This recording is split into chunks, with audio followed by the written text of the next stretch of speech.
Break के बाद रुक करेंगे अलीगढ़ बुलेटिन की ओर, जिसमें बात करेंगे अलीगढ़ की खास और बड़ी खबरों पर।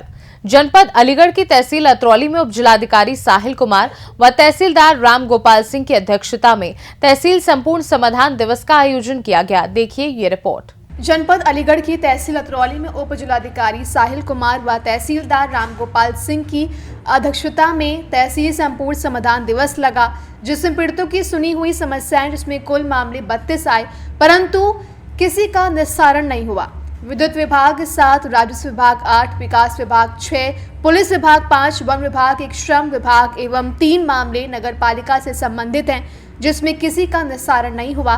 वहीं आज के तहसील दिवस में ग्राम रायपुर दलपतपुर से आए प्रधान पति योगेंद्र सिंह द्वारा अवगत कराया कि उनके साथ कंबल वितरण करने आए लेखपाल अभय कुमार शर्मा द्वारा अश्लील गाली और अभद्रता की गई, जिसको लेकर पीड़ित व्यक्ति उप जिलाधिकारी को शिकायती पत्र देने आए, परंतु किसी कारण व्यस उप जिलाधिकारी साहिल कुमार तहसील दिवस में नहीं मिलने के कारण पीड़ित व्यक्ति शिकायत पत्र नहीं दे सका।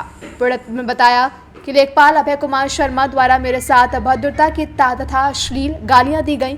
इस अवसर पर उप जिलाधिकारी साहिल कुमार, तहसीलदार रामगोपाल सिंह, खंड विकास अधिकारी वेद प्रकाश, नायब तहसीलदार सत्येंद्र कुमार, नायब तहसीलदार मयंक गोयल एवं समस्त विभागों की टीम उपस्थित रही।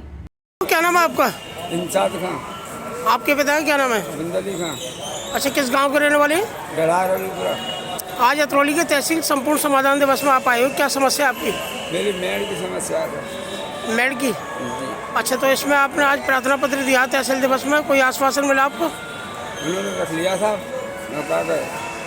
बस घटना को जाओ हो जाएगा काम। ये कहा कि काम हो जाएगा? हाँ, 1 साल हो गए, पहले भी देगा, लेकिन ऐसे क्या गए, लेखपाल जाते ही नहीं। कोई सुनवाई नहीं है? कोई सुनवाई नहीं। योगेंद्र सिंह। पिता क्या नाम है? श्री नवज सिंह। किस गांव के रहने वाले? ग्राम पंचायत रायपुर दलपतपुर। अतरौली की तहसील संपूर्ण समाधान दिवस में आप आए हो, क्या समस्या आपकी? सर, मेरी पत्नी ग्राम प्रधान है प्रीति सिंह मौजूदा, और सर कल कंबल वितरण के लिए लेखपाल महोदय ने फ़ोन किया था कि आप आ जाइए और गांव से लाभार्थियों को मेरे कमरे पर बुला लीजिए। तो मैंने उनसे कहा कि भाई साहब, लेखपाल साहब, आप गांव चलें और जो पंचायत सचिवालय वहाँ बैठकर वितरण कर देना, मैं लाभार्थियों को वहीं बुला दूंगा, उनको आने जाने में दिक्कत भी नहीं होगी। कुछ ऐसी बुजुर्ग महिलाएं जो आने में दिक्कत होगी उनको, तो बोले कोई नहीं, आप उनके पिता या पुत्र को बुला लीजिए, मैं उनको दे दूँगा। मैंने ऐसा ही किया। तो सर, वितरण के दौरान जब एक लाभार्थी का बेटा लेने के लिए तैयार हुआ तो लेखपाल महोदय बोले कि तू हट्टा कट्टा अपनी मम्मी के लिए कंबल भी नहीं खरीद के दे सकता क्या? तो मैंने कहा नहीं लेखपाल साहब, आप ऐसे गुस्सा क्यों कर रहे हो? लाभार्थी के बेटे ने भी कहा कि आप ऐसा क्यों बोल रहे हैं मेरे लिए?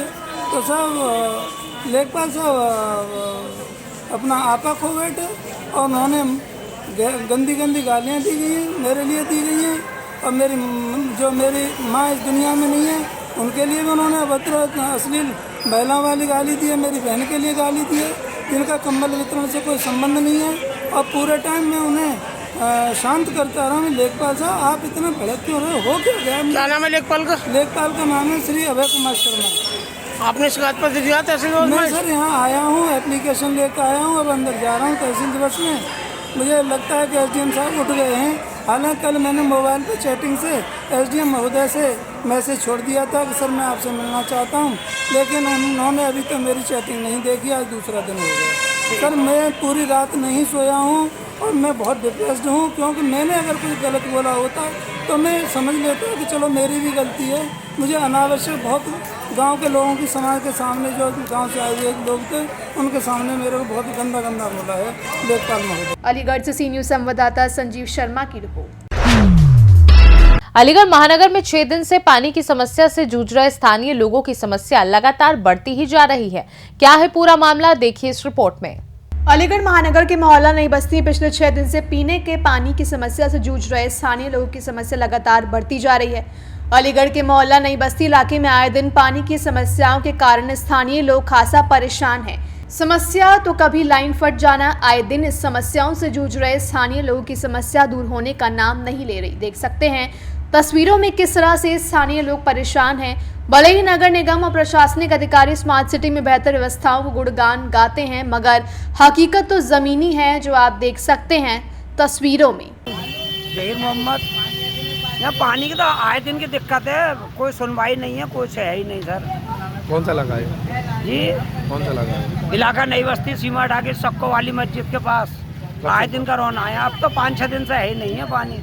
क्या बता रहे हैं आपको? अब कुछ नहीं, वो तो कह देते हैं आ रहा है टैंकर का भला हुआ है, टैंकर वाले ले आते हैं, तो थोड़ा सदा हुआ है टैंकरों से, नहीं तो बहुत दिक्कत है। क्या कारण? क्या पता सर, क्या अब मोटर की खराबी है, नेता आराम से सो रहे हैं, कोई व्यवस्था थोड़ी है। वो मोटर सही होता है तो बस 2 और घंटे क्या पानी है। सुबह 2 घंटे शाम में दे रहे हैं। मेंबर के पास जाओ तो वो कहते हैं कि मैं क्या करूं। मेंबर साहब तो हाथ खड़े कर दिए मेंबर साहब ने, तो मैं क्या करूं। सहमत खान, ये क्या परेशानी आ रही है? पानी तो आ ही नहीं रहा, यहाँ हफ्तों हो गए पानी नहीं आ रहा, और आता भी है तो गंदा पानी आता है नाले का, जिसको पीने के लायक ही नहीं है वो पानी। दिन की रोना है यहाँ तो। क्या आपने किसी से कहा अधिकारी से? हमने सारे अधिकारी आते हैं और सुन के चले जाते हैं, लेकिन कोई अमल नहीं होता। कितने दिन हो गए इस तरह का समस्या? कम से कम 15 दिन से ज़्यादा हो गए। पानी के लिए तो आए दिन होता है, 2 घंटे पानी आता है, 2 घंटे पानी आता है, और खबर वहाँ जाओ पंप में वो कह देते हैं मोटर खराब हो गया, खत्म हो जाता है पानी, जब मोटर फूक गई। अलीगढ़ से सी न्यूज संवाददाता संजीव शर्मा की रिपोर्ट। अलीगढ़ में शैक्षणिक सत्र 2025-26 से अलीगढ़ मुस्लिम यूनिवर्सिटी छात्रों के हित में मेडिकल और पीजी डिप्लोमा के कुछ कोर्स शुरू करने जा रही है। देखिए ये रिपोर्ट।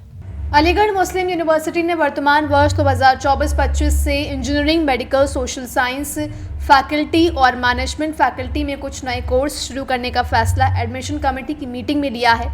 इसके साथ ही कुछ नए कोर्स शुरू करने का भी प्रस्ताव दिए हैं, जिसमें पीजी डिप्लोमा इन हिंदी में शामिल है। मदरसा बोर्ड को लेकर सुप्रीम कोर्ट के फैसले के तहत यूनिवर्सिटी की सुन्नी थियोलॉजी विभाग में ग्रेजुएशन और पोस्ट ग्रेजुएशन में दाखिले दिए जाने पर भी एडमिशन कमेटी ने मोहर लगा दी है।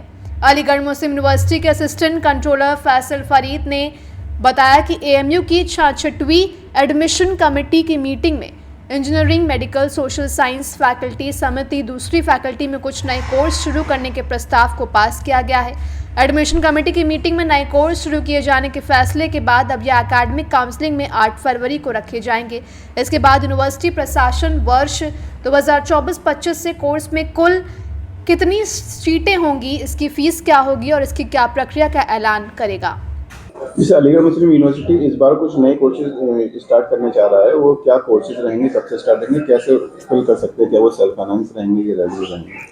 देखिए, अभी 29 जनवरी 2025 को 66वीं एडमिशन कमेटी की मीटिंग हुई थी। उसमें कुछ प्रपोजल्स दिए गए हैं। अभी वो सब्जेक्ट टू अप्रूवल हैं और वो आगे एकेडमिक काउंसिल से अप्रूवल के बाद ही इम्प्लीमेंट होंगे। उसमें कुछ नए कोर्सेज का जिक्र है, जैसे कि एमटेक में हम लोगों के यहाँ डिफरेंट कोर्सेज स्पेशलाइज्ड आ रहे हैं। जैसे एमटेक इलेक्ट्रॉनिक्स में एक स्पेशलाइजेशन वायरलेस नेटवर्क में है। सिविल एमटेक में आपको सस्टेनेबल इंफ्रास्ट्रक्चर पर, एम आर्किटेक्चर में, कंस्ट्रक्शन मैनेजमेंट में, ये स्पेशलाइज्ड कोर्सेज जो है प्रपोज जो थे वो एडमिशन कमेटी के सामने रखे गए थे। इसके अलावा मेडिकल फैकल्टी में कई कोर्सेज भी प्रपोज्ड हैं। इसमें post doctoral certificate courses PDCC, ये जो है गायनेकोलॉजी में, और bachelor in emergency and trauma care, ये भी प्रपोज्ड है। इसके अलावा इस्लामिक स्टडीज़ में डिप्लोमा इन इस्लामिक स्टडीज़, और एक पार्ट टाइम कोर्स है certificate in diploma in Kirat. ये सारे कोर्सेज और कुछ और कोर्सेज भी हैं जो हमारी एडमिशन कमेटी के सामने रखे गए थे। अब आगे ये सब सब्जेक्ट टू अप्रूवल है कि हो जाता है तो ये सेशन 25-26 में इम्प्लीमेंट ऑफर किए जाएंगे स्टूडेंट्स को एडमिशन के लिए। जहाँ तक एमबीए के भी स्टार्ट किए जा रहे हैं, अभी उस पर कोई फाइनल डिसीजन नहीं हुआ है, और एमबीए के कोर्सेज का ये कहना जल्दबाजी होगा कि इम्प्लीमेंट हो जाएंगे इसी उसमें। अभी उस पर कोई फाइनल डिसीजन नहीं है।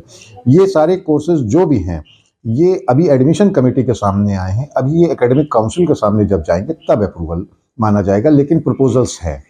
इन प्रपोजल को अगर अप्रूवल मिल जाएगा तो इसी सेशन से एडमिशन होंगे? जी बिल्कुल, वो किया जा सकता है, और ये सब्जेक्ट टू अप्रूवल है, मैंने पहले भी कहा। जहाँ तक आपने सेंटर की बात की है, तो हाँ, हमने 11th और डिप्लोमा इंजीनियरिंग टेस्ट के लिए 2 सेंटर्स खोल दिए हैं नए। वो है मल्लापुरम एंड मुर्शिदाबाद। ताकि बच्चों को यहाँ का ही सिर्फ अलीगढ़ या यूपी के सेंटर ना पढ़े, तो वो मल्लापुरम केरला में और मुर्शिदाबाद वेस्ट बंगाल में 11th और डिप्लोमा इंजीनियरिंग के टेस्ट वो वहाँ पर भी दे सकते हैं। अच्छा, इस क्या कहते हैं, जो लोग फॉर्म ऑनलाइन फिल करते हैं स्टूडेंट, उनको क्या अपने डॉक्यूमेंट फॉर्म की हार्ड कॉपी भी जमा करनी है, भेजनी है उनको यहाँ पर, या फिर ऑनलाइन से? नहीं, वो आप ऑनलाइन फॉर्म जमा करेंगे, अभी कोई हार्ड कॉपी कहीं पर भी आपको सबमिट नहीं करनी है। अलीगढ़ से सी न्यूज़ संवाददाता संजीव शर्मा की रिपोर्ट। अलीगढ़ में किराए पर रहने वाली एक मुस्लिम महिला पर मकान मालकिन को गायब करने का आरोप है। क्या है मामला, देखिए इस रिपोर्ट में। अलीगढ़ आए विपिन नाम के व्यक्ति ने बताया कि मैं मथुरा जिला सुरीर का रहने वाला हूं। मेरे यहां पर एक मुस्लिम महिला किराए पर रहती थी, जिसने मेरी पत्नी को भला फुसलाकर कहीं गायब कर दिया है। वह अलीगढ़ की रहने वाली बताई जा रही है। इसकी शिकायत मैंने पुलिस में की है। पुलिस भी कार्रवाई कर रही है, मगर अभी तक मेरी पत्नी का पता नहीं लग पा रहा है। ऐसा लग रहा है कि या तो मेरी पत्नी को कहीं बेच दिया है या फिर मार दिया है, जिससे मैं काफी आहत हूँ और यही चाहता हूँ कि मुझे जल्द से जल्द न्याय मिल जाए और ऐसे दोषियों को सख्त से सख्त सजा मिले। मेरा नाम विपिन है जी। विपिन, क्या घटना हुई है आपके साथ? जी, मैं सुरीर का रहने वाला हूँ, गांव सुरीर, जिला मथुरा। ये एक रिजवाना रहती थी, रिजवाना नाम की, वहाँ पे किराए पे अलीगढ़ की। वो मेरी घरवाली को बहला फुसला के ले आई है अलीगढ़ में, और 4 दिन से उसका पता नहीं चल रहा है, लेकिन ये चली गई है घर पे अपने पे। ये अपने घर। आपकी बीवी का? मेरी बीवी का नाम है नंदिनी। हाँ जी, किसके साथ आई है? रिजवाना के साथ में आई है जी। अच्छा, आप क्या शिकायत लेकर आए हैं? मैं शिकायत ये लेके आया हूँ, रिजवाना आई है मेरी घरवाली को लेके, नंदिनी को, अलीगढ़ में। वो अपने घर पे चली गई, लेकिन मेरी घरवाली को कोई पता नहीं है। वो उसको या तो मार दिया गया है, इन्होंने मारा है, या फिर उसको कहीं बेचा गया है। आप कहाँ पर आए हैं? अब मैं अलीगढ़ में आया हूँ जी। पुलिस में शिकायत करी आप? हाँ जी, पुलिस में शिकायत करी है मैंने, और एक को बंद करवा दिया है। अब वो बता के नहीं दे रहा, उसने रिजवाना को पता नहीं कहाँ पे गुम कर दिया है। अच्छा, घटना कब की, कब आई थी आपकी पत्नी? 4 दिन पहले जी। 4 दिन पहले? हाँ जी। कहाँ पर आई थी? अलीगढ़। तो अब आप क्या चाहते हैं? अब मैं ये चाहता हूँ इसका ज़्यादा से ज़्यादा कोई ना कोई सलूशन निकले, यानी कि मेरी घरवाली का पता चले कहाँ पर है, कहाँ पर नहीं है, ये पता चले उस रिजवाना का। सता रहा है आपको? हाँ जी, मेरे को ये डर सता रहा है जी, या तो उसको बेच दिया गया है या उसको मार दिया गया है। अलीगढ़ से सी न्यूज़ संवाददाता संजीव शर्मा की रिपोर्ट। अलीगढ़ महानगर में पत्नी के मायके जाने से नाराज युवक ने जहर खाकर अपनी जान दे दी। क्या है मामला, देखिए इस रिपोर्ट में। अलीगढ़ महानगर के थाना सिविल लाइन क्षेत्र के सुदामापुरी में रहने वाली उषा नामक महिला ने बताया कि मेरे लड़के ने अपनी मनपसंद एक लड़की से प्रेम विवाह कर लिया था, जो काफी समय से हमारे साथ रह रही थी। अचानक क्या हुआ जो कि वह लड़की घर से अपनी मम्मी के पास चली गई और वहां जाकर उसने मेरे लड़के से मना कर दिया कि अब मैं तेरे साथ नहीं रहूंगी। इतना ही सुनकर वह लड़के ने जहर खा लिया है, जिससे परिवार में कोहराम मचा हुआ है और वह परिवारजन उसे जिला अस्पताल मलखान सिंह में इलाज के लिए भर्ती कराया गया है। वहीं लड़के के परिजन काफी परेशान हैं और पुलिस में कार्रवाई करने की बात कर रहे हैं। क्या नाम है आपका? मेरा नाम उषा है। उषा, क्या घटना हुई है? मेरा लड़का है ना, एक वंशिका नाम की लड़की से प्यार करता, उसी के साथ 3 महीने से रह रही थी। वो यहीं पे अपनी मर्जी से आई थी। थाना सिविल, वो थाना बन्ना देवी के हिसाब पर साइन वाइन करवा के वहीं से चल रहा था इसका। इसकी मम्मी ने करवाया था और अपने आप ही हमारे घर पे आई थी 1 तारीख को, 1 नवंबर को। 3 महीने से यहीं पे रह रही है और आज हमने मलखान सिंह से लेके चले गए और अब ना कह रही है कि उसकी अपनी मम्मी के संग चली गई। अब कह रही है कि मैं तेरे संग नहीं रहना चाहती हूँ। उसने मना कर दिया, तो इसलिए उसने उसके पीछे जहर खा लिया। क्या नाम है बेटे का आपके? प्रतीक है, प्यार से काना कहते हैं। कितनी उम्र है? 18 साल का, अब 11 जनवरी को हुआ है और वो 19 साल की है। कहाँ की रहने वाली है? मैं, मेरी ससुराल मेरी सुदामापुरी में है और काशीराम में भी है मेरा फ्लैट। जहर कहाँ पर खाया? सुदामापुरी में। और ये भी 3 महीने से सुदामापुरी में रह रही थी हमारे साथ। इसकी माँ ने ये कहा था कि अगर तुम फ्लैट पर रहोगे तो ये दोनों में से एक मरेगा ज़रूर, इसलिए मैं सुदामापुरी में रह रही थी। तो आप कहाँ पर लेकर आई हैं? अब मलखान सिंह में लेके आई हूँ मैं। अच्छा, और क्या हम, चाहती हैं? मैं बस इंसाफ चाहती हूँ कि मेरा बच्चा सही सलामत है बस, और तुम आप उनको अपने हिसाब से कहो। तो कैसी हालत बताई जा रही है डॉक्टर? अभी तो कुछ नहीं कह रहे, अभी तो देख रहे हैं, चेक कर रहे हैं। तो आप पुलिस में शिकायत करी है आपने कुछ? नहीं, जब वो यहाँ से ले गई थी बस उन्हीं से कहा है हमने। यहाँ पे थाना पूरी कौन सा लगता है टीम थी, हमारा थाना सिविल नहीं लगता है। तो जहर खाया बेटे ने लड़की की? लड़की के पीछे। अलीगढ़ से सी न्यूज संवाददाता संजीव शर्मा की रिपोर्ट। फिलहाल के लिए अलीगढ़ बुलेटिन में बस इतना ही। देश दुनिया की बाकी खबरों को जानने के लिए आप देखते रहिए सी न्यूज भारत।